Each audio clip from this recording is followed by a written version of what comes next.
Good morning and welcome to today's webinar related to church analytics. Specifically, we're going to be talking about clarifying church engagement in a digital context. If you are watching this recording and joined us for the live version of the webinar, you'll notice this is a little bit different, and that's primarily because we had a technical glitch, so we are re-recording this part of it. So it will look a little bit different than with what it did when you joined us live, but the content should be the same and won't miss a beat. As you are aware, Church Analytics is a partnership with Generis. We are a church consultancy that helps churches experience growth in giving and funding. We provide coaching around that. Glue is our partner with this platform, and so we hope that you'll get something good out of this as you review this information and share it with others in your church. Again, we're grateful that you are joining us today. We are excited to be sharing this time with you. My name is Derek Hazlett. Many of you may have met me in the past as we have done some, as we've gotten you set up in our one-on-one coaching to get you kicked off. But there are probably those that will be viewing this that I haven't had that opportunity yet. So we read it right here on the outset, and we'll show you again here a little bit later, as well as in the email that this is being sent to you via. You have the opportunity to reach out to me directly via email, and we can. I'm happy to follow back up with any of you. What we really want to do today is spend a few minutes discussing this idea around how to really leverage church analytics and get the most out of it, especially in this season that we're in. But before we get into that, there may be a few of you that are in some part of your relationship with church analytics, and so you may find that there's some new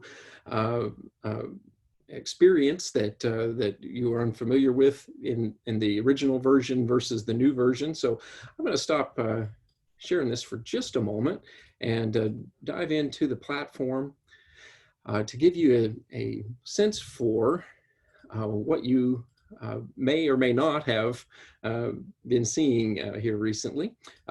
If you remember, the old version had definitely a different color scheme, a little bit of different user experience, and I think there's several things that are making this version 2 of the platform easier and more intuitive.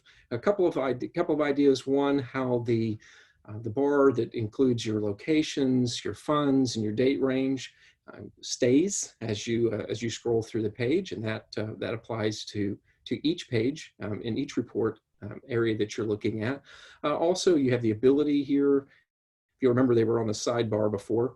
And so you also have the ability here to toggle through the different organizations, the different churches or church locations or campuses that you may have. So that's for ease of isolating in. You can also obviously look at it from the whole location or all location perspective, which is what we're going to do in our time within the platform. This is a demo, and but one of the things that I'm encouraged about by the demo is that it's very reflective of what I typically see, especially this time, this season that we're in live churches. You'll also notice that, so that'll be good reference point for us. You also have the area here where you can isolate in on what particular giving fund that you want to look at. And I like to mention here that it's important to remember that the purpose of the Church Analytics platform is really to help you understand the kind of giver behavior and how that can then translate into strategy. So it's not going to be at the same kind of level of granularity that you can probably get out of your financial software or even out of your church management system, but it is designed to kind of curate these views to tell a story in general terms, particularly around lapsed giving, new giving, retained giving, and those kinds of things, and then the nuances of that between bands. And so I tend to encourage churches to stick with these categories as much as you can, and then recognize that generally, I want to see kind of what people's regular giving is to those main kind of priority giving channels that a church has. So, obviously, your tithes and offerings are going to flow into general.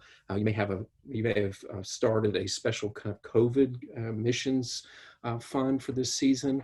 So some churches have done that. So sometimes it's good to include, those two in this process as you're evaluating. But it gives you a sense for kind of where giving energy might be in your church.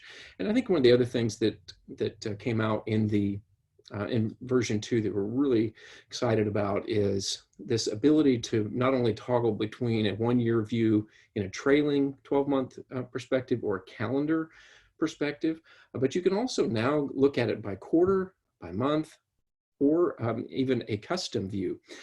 This custom view is pretty exciting. This gives you the ability to select a range. We're going to come back to this. I'm going to go ahead and set it up now, and then we'll come back and look. But I think for most churches, we started flattening the curve, and many of us went online around the middle of March. And so I kind of call this season from March 15th through early September here, the COVID era.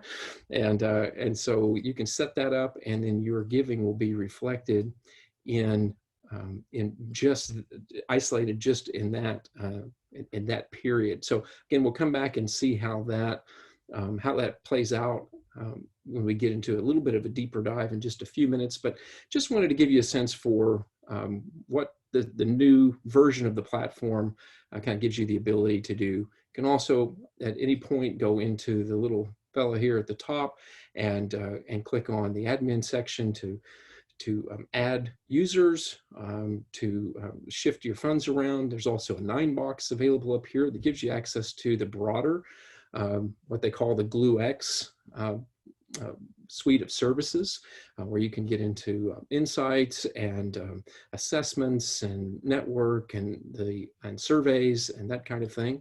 This also gives you the opportunity here to go directly to the support center, contact Glue, and among other things. And so this is nice. Also, at any point, you can select any of the reports. This is always on every screen.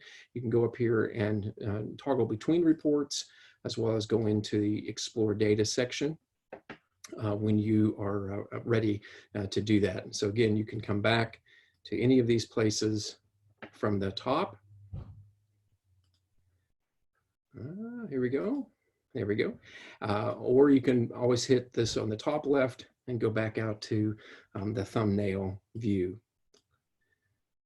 So before we go deeper into some actual use case and some functionality within the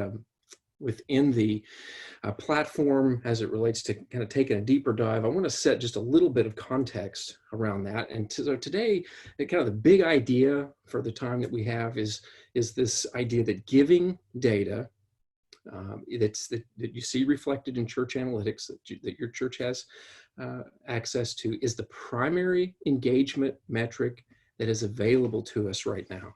And this is important because we are in a season where we maybe are just now getting to where we're starting to gather again.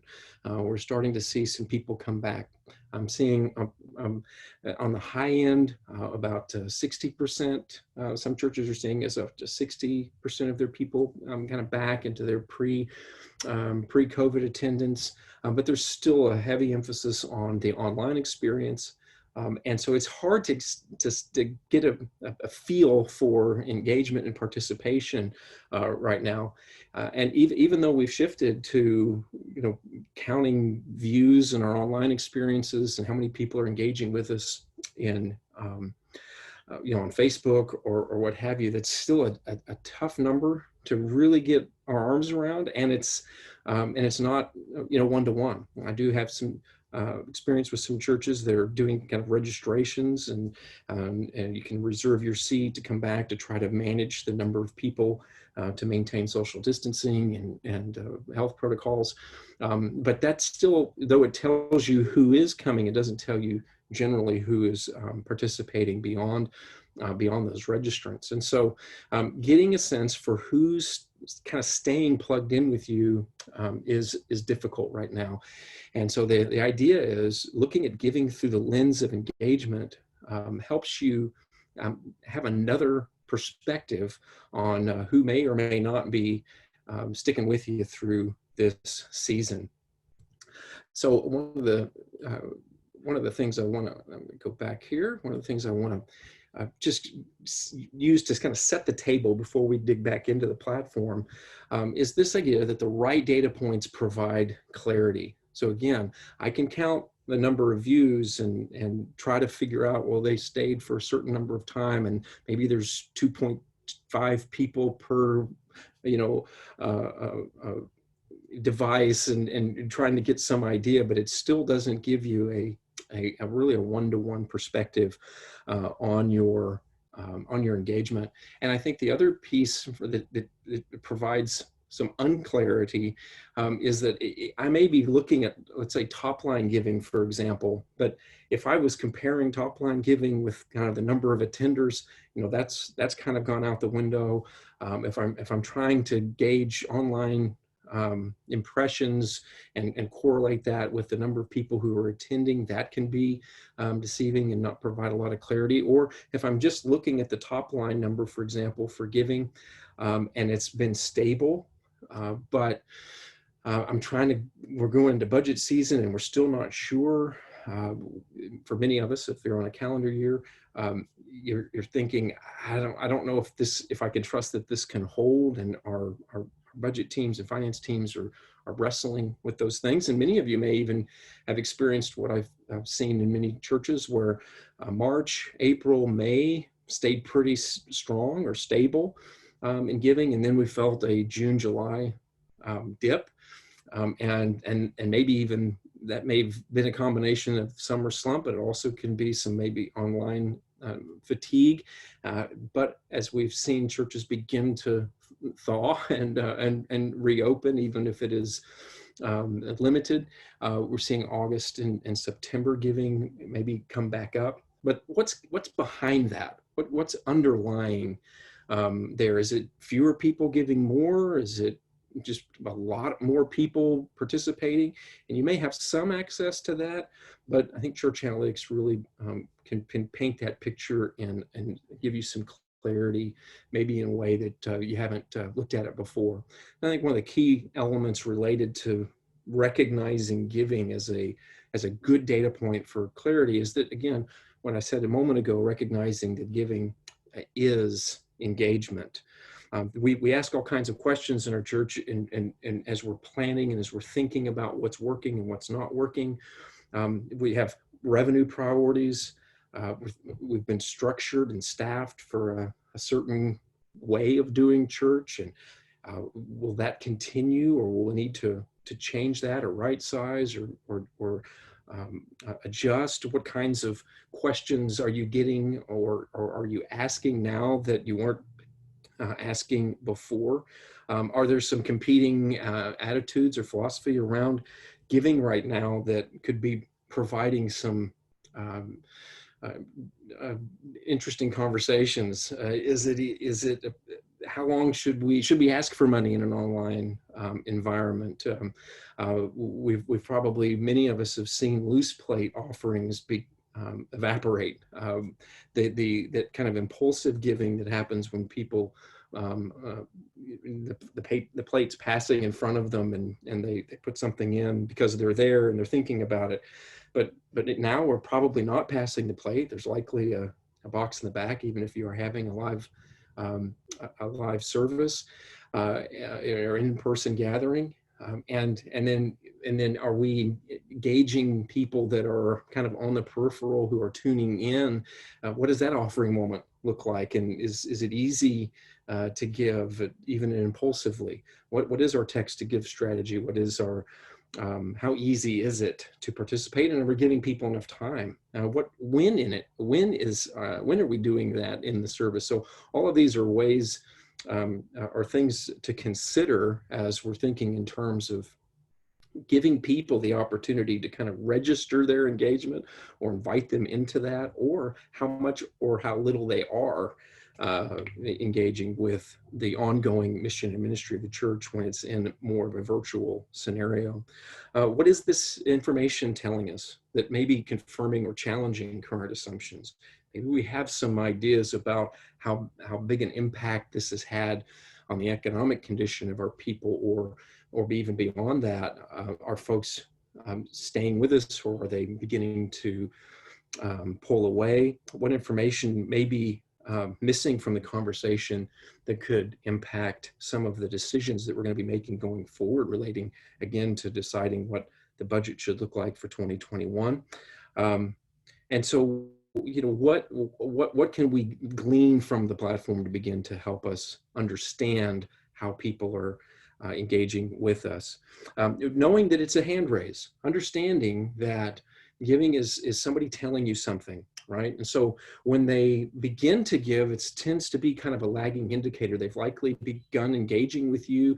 They've been participating. I'm particularly curious about new givers and new giving that's happened since we went online, because that says something about what they've been used to, and then something about that's resonating with your mission and ministry and message right now.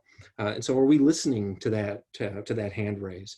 When people are beginning to disengage from us, one of the first things they do is stop or slow their giving. We'll see giving begin to lag with a person. And so, what is that? What could that be telling us? And both of those are opportunities for us to engage, even though we're not, seeing the whites of their eyes in a service every week. It does potentially provide some information that would help us know who to reach out to and ask, hey, what's going on in your life? Is there anything that you need? The other kind of interesting thing around that is that it's sometimes frustrating enough as a minister and shepherd. I've spent nearly 10 years on staff at a church north of Nashville. And so sometimes kind of knowing when to lean in, or who to talk to, or who to help with their this discipleship pathway, I felt a little like I was flying blind sometimes. But recognizing the giving as engagement gives you another data point in knowing when someone may need some help or some encouragement. The other piece is kind of discovering then those stories in your data, looking for those presenting indicators. There's a lot of information, even in church analytics, that's presented to you in the Pulse report, in the new giving report, and the lapsed and the retained, and even as you start to drill down in the explore data area. But there's usually 2 or 3 things that kind of stand out on in any given time. And so how do we pull that thread, and what are we looking for? And as people that are responsible for a tool like this in our church, we're kind of recognizing that every story has 3 parts, kind of helps frame this, right? So there's a beginning, a middle, and an end. There's a situation, a problem, an opportunity. There's something in the data that we see. But then there's this middle, there's this complication.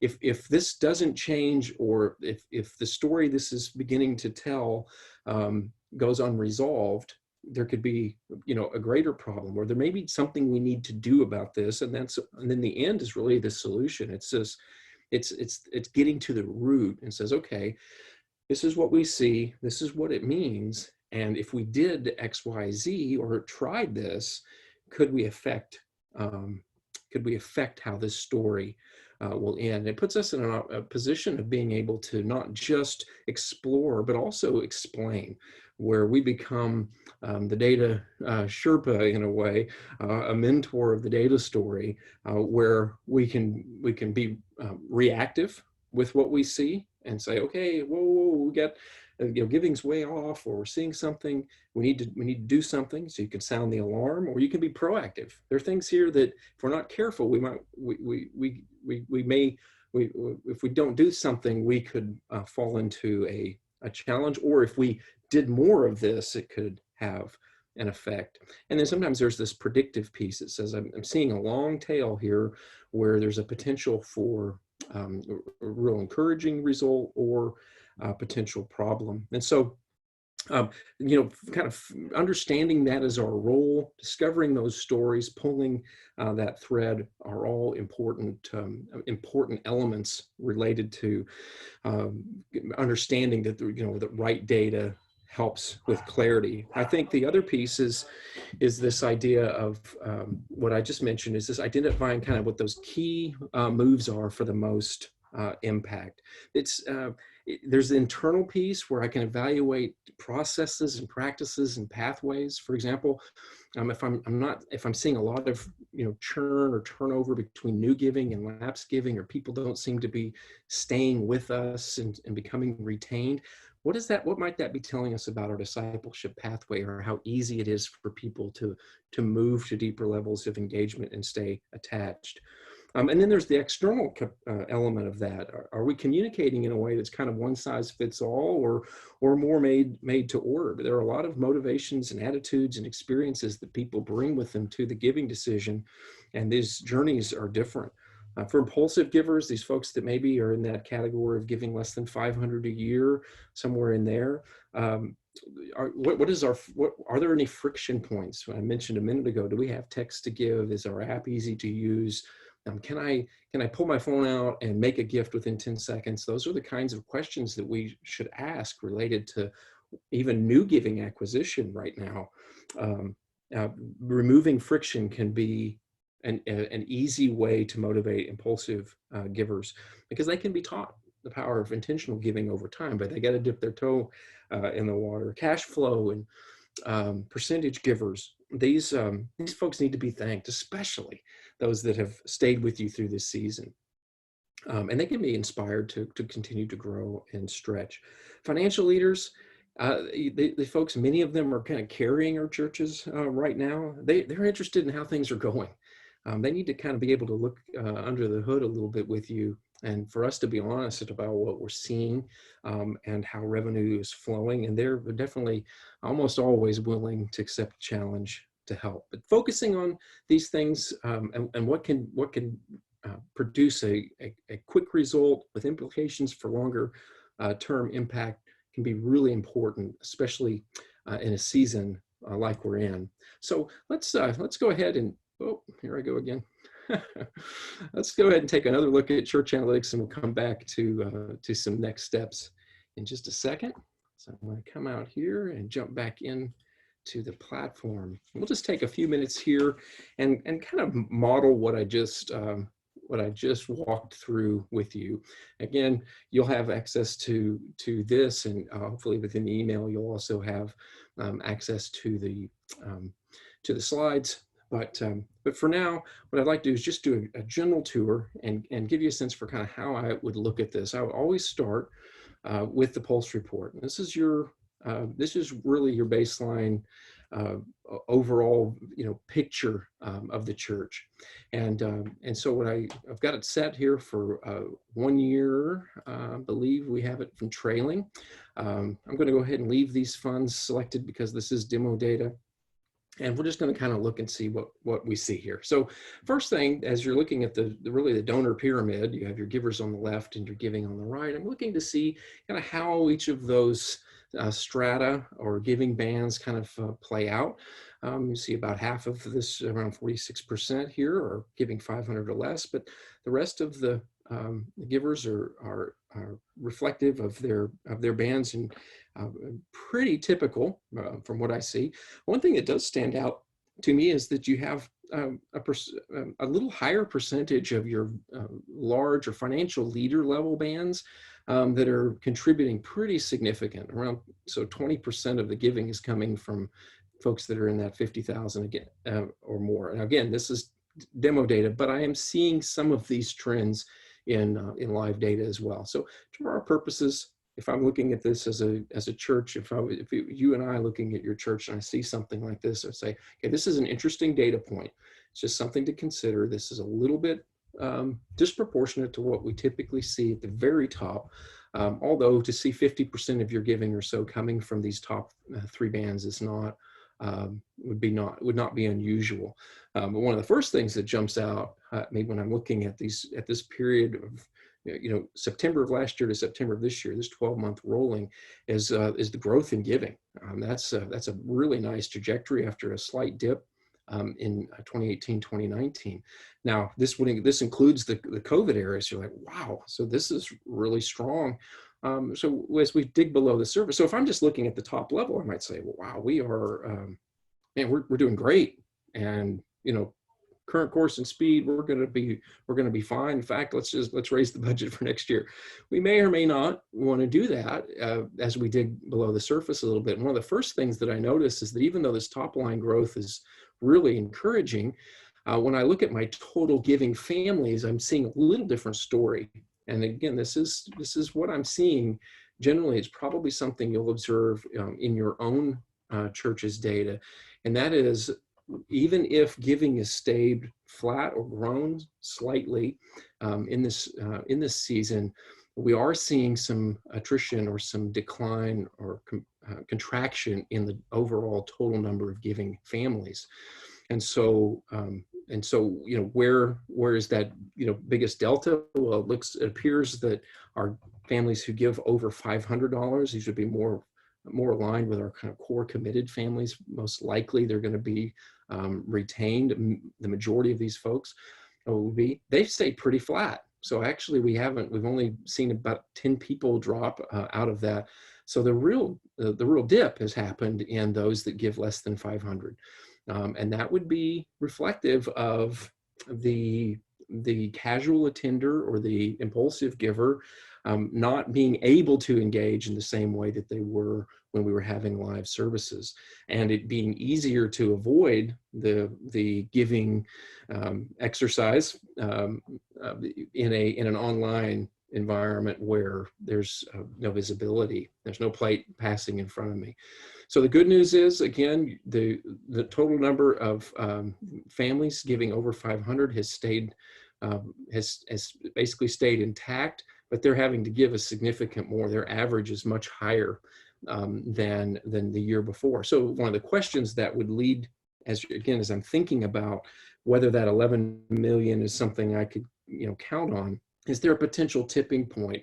Are these families stretching right now because they believe in the mission, ministry, message of the church, but they may not be able to sustain that, especially if we're not adding new givers into the mix at the same rate that we were. So there's a potential tipping point. So when we start thinking of predictive, we have to be mindful that the total universe of givers is as important in many ways as the amount that they're giving. And so where are we seeing that increase coming from? Well, I'm seeing growth in really these top several bands, especially this 10,000, 25,000, 50,000 group. Each one of these areas has grown year over year, and it's about flat right in here. But now we're starting to see slippage in these bands toward the bottom of the pyramid. And so while the overall giving is less, there's a lot more people represented in each of these categories.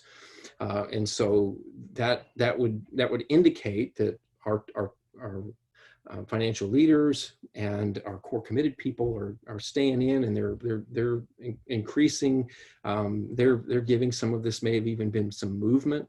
There may have been some people in this group that are now moving and have moved into this group, and that's kind of cannibalized from some of that number. But overall, the question longer term is how can we continue to add people? And so what is the condition of our new versus lapsed giver?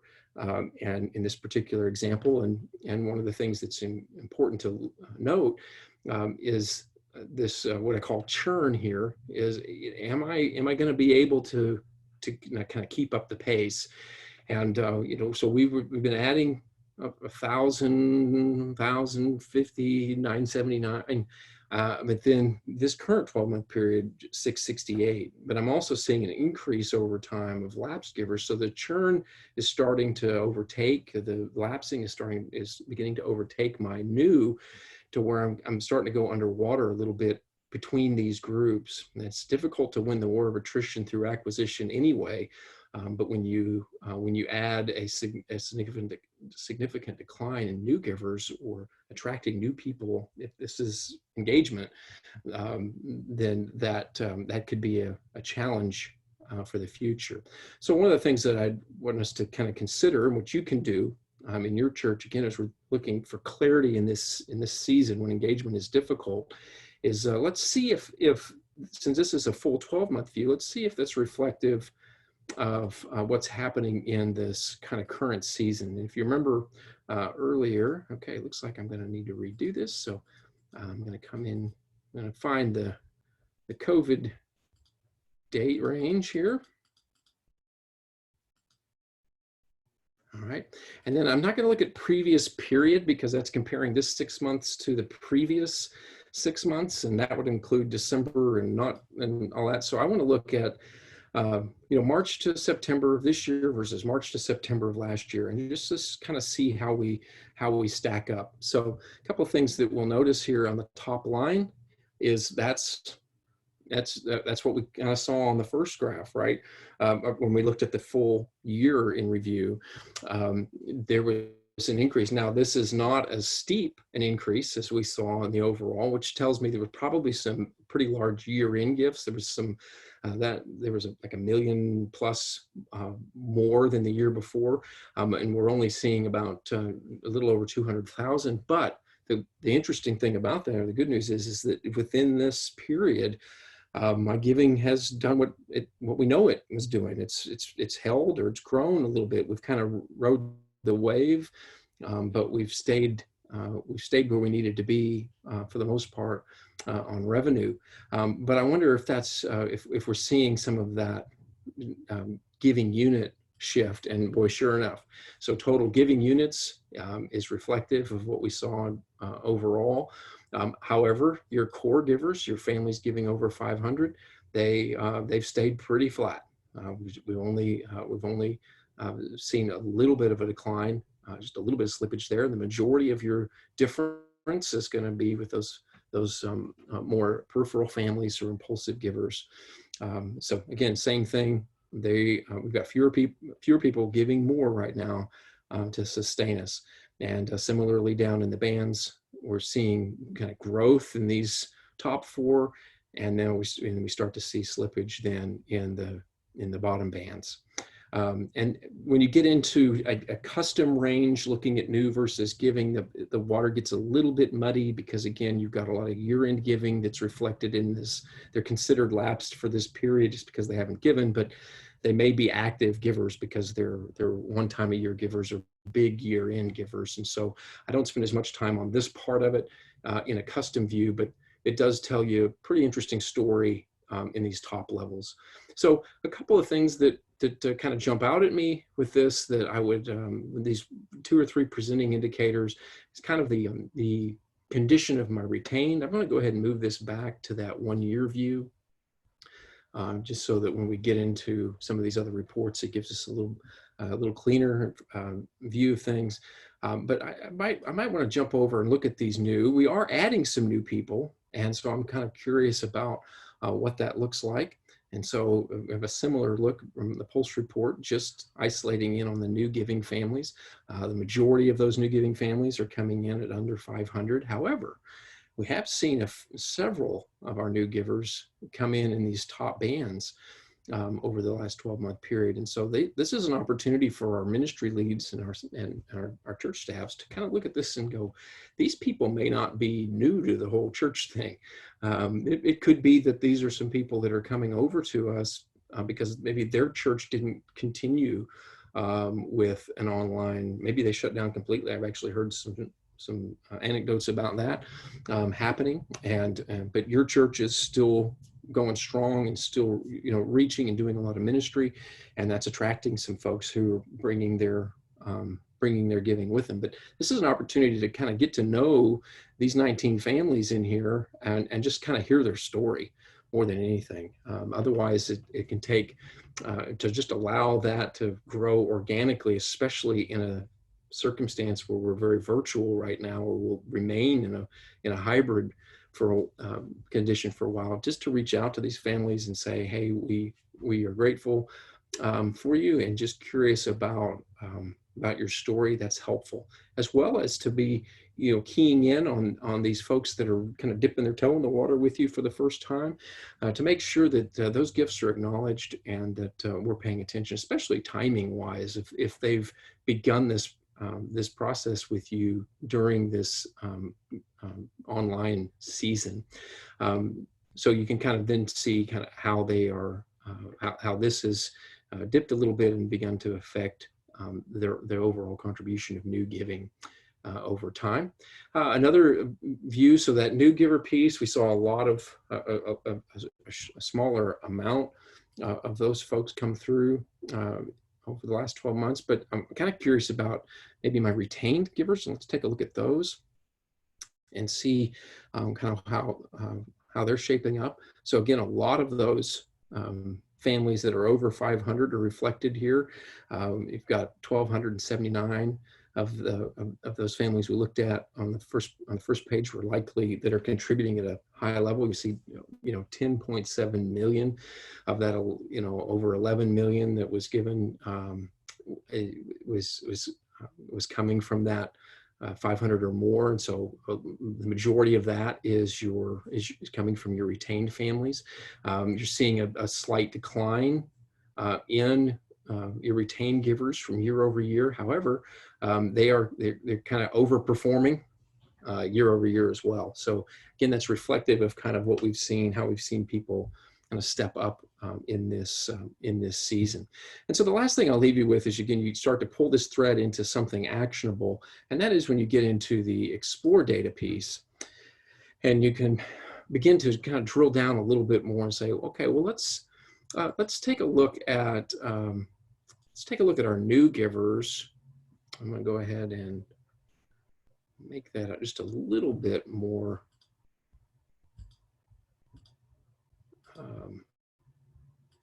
that list just a little bit more manageable. Okay, so I'm looking at new givers and I'm thinking, okay, I'm kind of curious. It's still 141 people at giving 500 or more, and so I want to kind of dig into them a little bit. So I can download this CSV.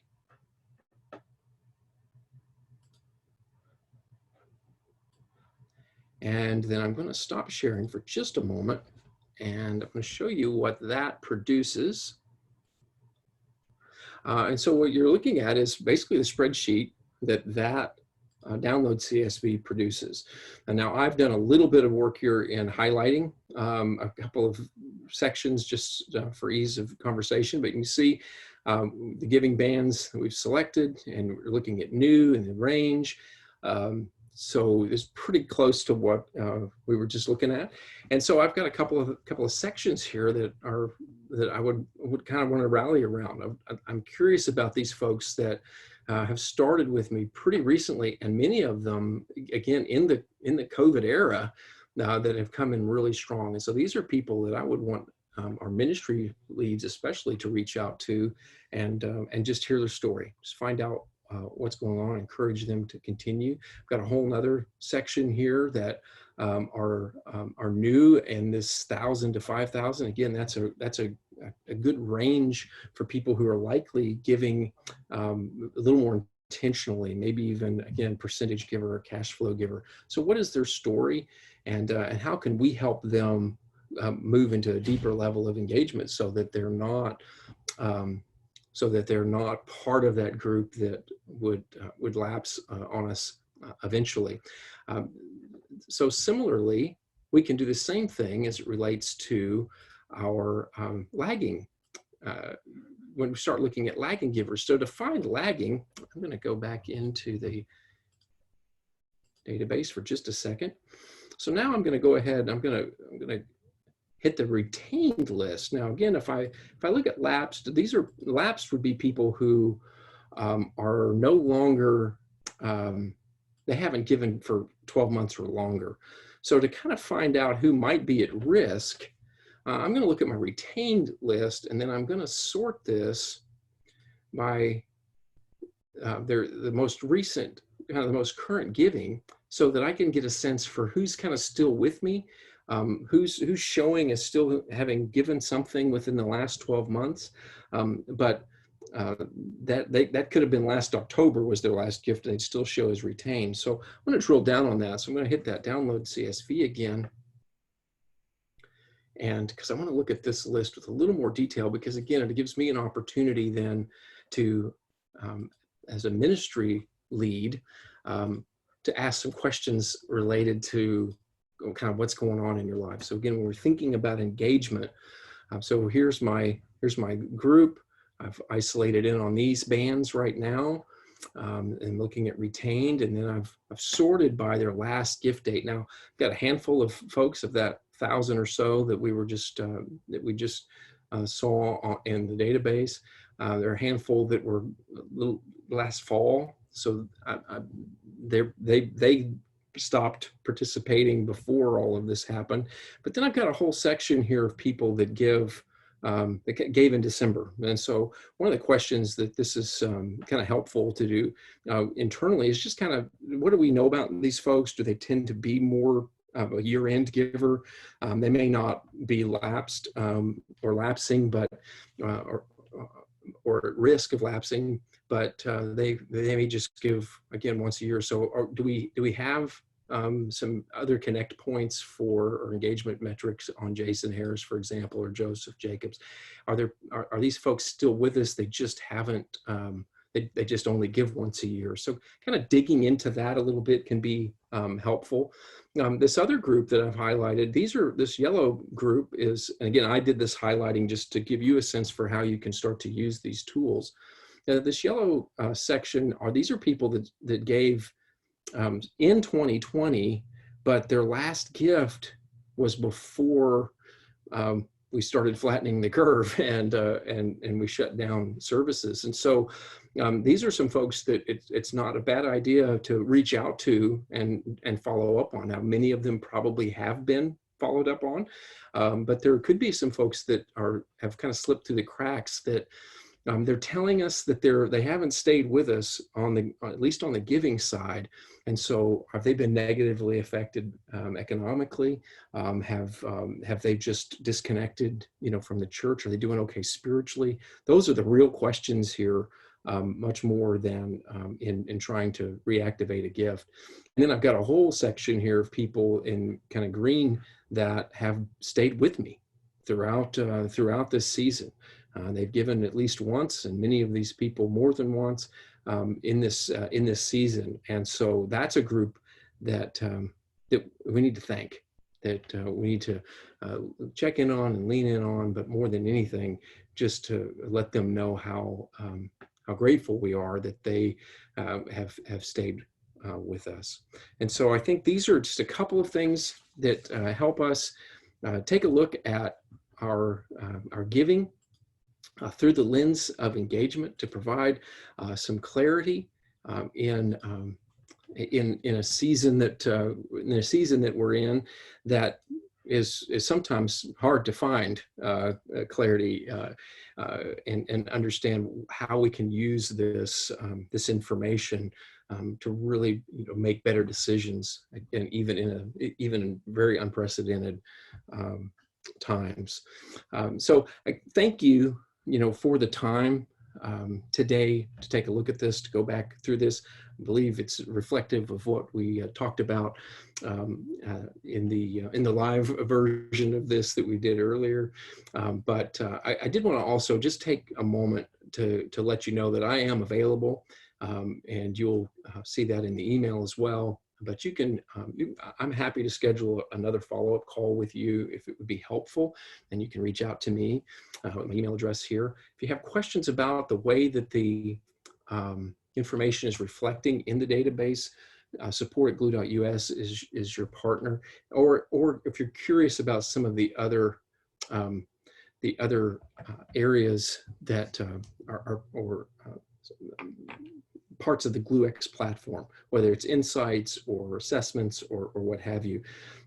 There's a lot of useful information out there, and some ways to help your church continue to grow and expand. But one thing I really wanted to kind of highlight right now is this the premium success package for church analytics. Glue has begun offering this. It's an add-on to your church analytics subscription. And so as a church analytics subscriber, obviously you have support access at any time. There are some resources that are available to you on this Glue website. But this is a new success package that Generis is partnering with Glue on to help you really get the most out of your subscription. It is, you can dig into that. It's easy to add it. You just go in and enter your average weekly attendance. And if you have a subscription, then you hit next and it'll price that out for you.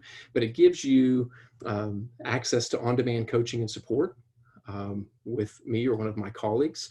It gives you access to some exclusive training tools and resources, and more best practice webinars and virtual workshops that kind of drill down on a lot of what we talked about at a really high level and really fast. I think we looked at probably 20% of the platform, but as data comes in and things change, it reveals different things. And so this is really designed to help you surface ministry opportunities and to understand giving through the lens of engagement at a higher level. So you can go to this premium success package for church analytics section in the Discover tab, and then just hit that add-on, and you can get more information around that. I've got some testimonials in there about how coaching has been helpful, and just want to invite you to check that out and encourage you to take advantage of that opportunity. So again, we are grateful and thankful for your time with us today. I'm sorry again about the version of this webinar that you're getting, but again, you didn't miss anything. This is probably a little better, a little more succinct, and if there's anything at all that we can do to support you, please let us know. God bless.